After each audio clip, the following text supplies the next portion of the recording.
आणि ती निर्माण करणं इतकी अवघड आहे. आणि म्हणून मन करारे प्रसन्न सर्व सिद्धीचे कारण. तुकाराम महाराजांनी मनावर सगळे काय केलेले आहेत, संस्कार केलेले आहेत.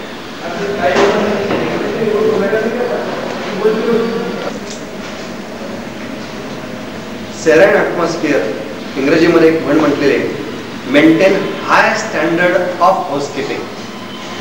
अर्थात इतकी स्वच्छता आणा, इतकी स्वच्छता आणा की एखाद्या माणसाला पंक्तीमध्ये बसलेला आहे, सगळ्यांना ताट ठेवलेले आहेत, ताटामध्ये वाढताय. जर ताट नसेल तर जमिनीवर जरी वाढलं तरी त्यांनी खाता आलं पाहिजे, इतकी स्वच्छता असली पाहिजे. आणि त्याच्यामधनं पावित्र्य किंवा शुद्धता असं वातावरण आणि त्याच्यातनं प्रसन्नता निर्माण होते.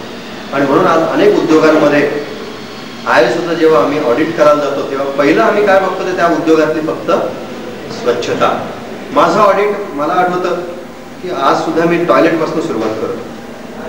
टॉयलेटमध्ये स्वच्छता किती मेंटेन केलेली आहे, वास कसा येतोय, सुगंध येतोय का दुर्गंध येतो, तिथनं त्या उद्योगाचा संस्कार लक्षात यायला लागतो. आणि आज अतिशय आनंद वाटतो की तुमच्याकडे फार चांगल्या प्रकारे टॉयलेट मेंटेन केलेलं आहे. टॉयलेट चांगलं मेंटेन केलं त्यामुळे मी अगदी खात्रीशीर म्हणू शकतो की तुमचा प्रोडक्ट हा क्वालिटी प्रोडक्ट असणार आहे, without seeing that you are ISO certified or QS certified company.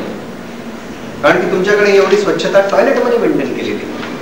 म्हणून तुकारामांचा एक अभंग आहे, ते म्हणतात की शौचेच्या ठिकाणी म्हणजे टॉयलेटमध्ये जरी तुम्ही बसले तरी नामस्मरण करता यायला पाहिजे. इतकी काय पाहिजे, शुद्धता, पवित्रता, प्रसन्नता असली पाहिजे.